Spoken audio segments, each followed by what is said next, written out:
Each week, you start off with good intentions. You find delicious looking recipes on Pinterest or in cookbooks. You write out your weekly menu, you head to the grocery store and spend $300? Why is this so expensive? Well, that's because most of these recipes that you put on your menu contain ingredients that you don't already have, plus you're adding a variety of proteins and vegetables that aren't always budget friendly. What's worse is by day 3, you've chucked your meal plan out the window because you realize that you're too tired, too busy, or frustrated by the deceit and lies that some of these recipes tell you. Wait, I'm supposed to start with pre-cooked chicken? Now I gotta cook this? And all those ingredients are just gonna rot in your fridge because Chick-fil-A it is. It's not your fault you're failing. You were trying to do high-level meal planning instead of starting with the basics. It's like trying to take advanced calculus before you've learned how to add and subtract. No wonder meal planning doesn't work for you. If you want to start making home-cooked meals every night, you don't start with Pinterest or a cookbook. You start with what you know. What you know how to cook, that is. If you have problems sticking to a dinner menu every night, one of the most common reasons why that is because you're too tired or exhausted at the end of the day to really even think or want to do any cooking. The last thing you want to do is open a cookbook and read a page of directions with 15 ingredients while you Google how to fold in the cheese. What does that mean? What does fold in the cheese mean? Instead, make the majority of the meals on your menu ones that you already know how to cook off the top of your head. These are no-brainer recipes that don't require any precise measurements, like spaghetti, taco salad, burgers, stir fry. I generally save these recipes towards the end of the week when I'm really just kind of exhausted from a full day's work of working and dealing with the kids. I don't have the mental energy or capacity for much of anything. It's also a good idea to keep the ingredients for these no-brainer recipes on hand so that you can make them for times like these. I always have spaghetti sauce and low-carb noodles in my pantry, ground beef in my freezer, and I can always come up with some sort of sorry looking vegetables that are about ready to go bad in my fridge, or a half package of freezer burnt vegetables in the freezer to make a stir fry. Then all I do is add soy sauce, vinegar, a little bit of garlic, a little splash of sesame oil, and you got yourself stir fry. If you don't feel like cooking because you have low energy, it might be because you have low electrolytes, which is actually common for many of us on a low-carb diet, especially as we start to come off of processed foods. That's where Element Electrolytes can help, and I partnered with them for this video. A low-carb diet keeps our insulin low, which ultimately causes the kidneys to excrete more sodium, and other electrolytes get flushed out too.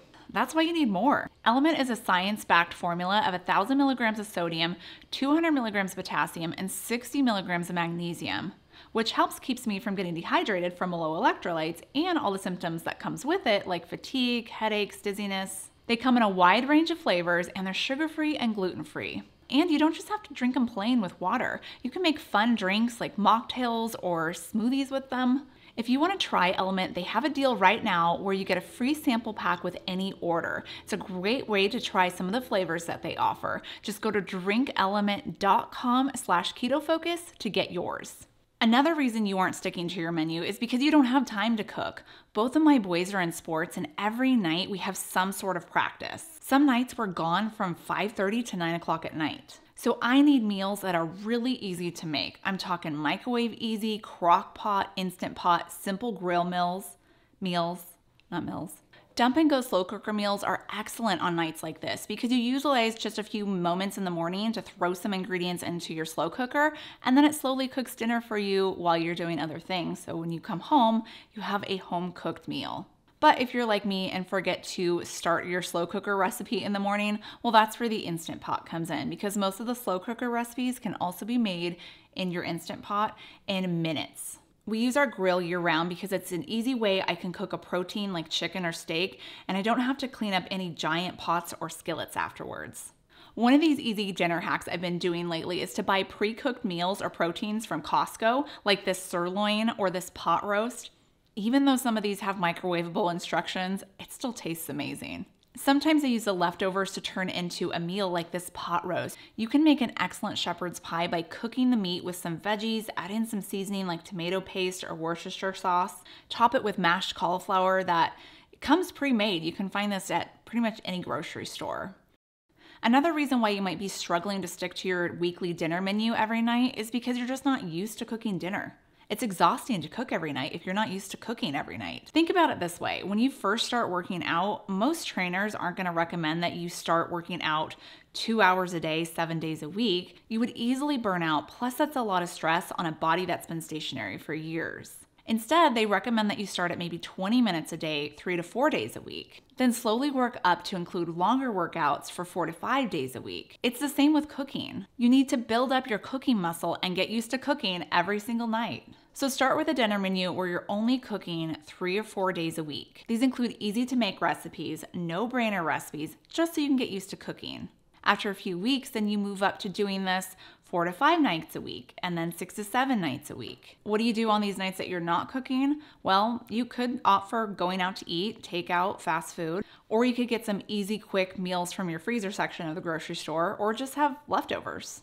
As you get more comfortable in the kitchen and you start to build up your cooking stamina, you can include a few nights where you make some of those Pinterest or cookbook recipes. But you want to make sure you're doing 2 important things when it comes to finding those recipes. Remember how I told you that some of those recipes are liars? 1, make sure you read the ingredients and directions before you decide to put a recipe on your dinner menu. There's nothing more frustrating when you go to make something and you realize that you have to add 20 to 30 more minutes on your cooking time because you realized you needed to start with pre-cooked chicken instead of raw chicken. Or you were supposed to marinate something overnight. 2, read the comments. This is for internet recipes. Sometimes those comments have helpful information on issues that might come up when cooking something and how to fix it.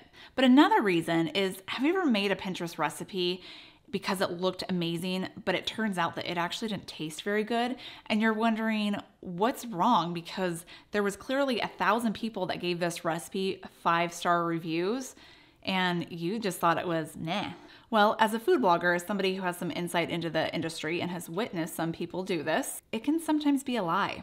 There are some food websites that manipulate that 5-star review on Google. To play it safe, just stick with recipes from websites that you know and trust. And I'll have some of my favorites listed down below. And if you want my playlist for more keto menu planning hacks with delicious recipes you need to try, then click right here.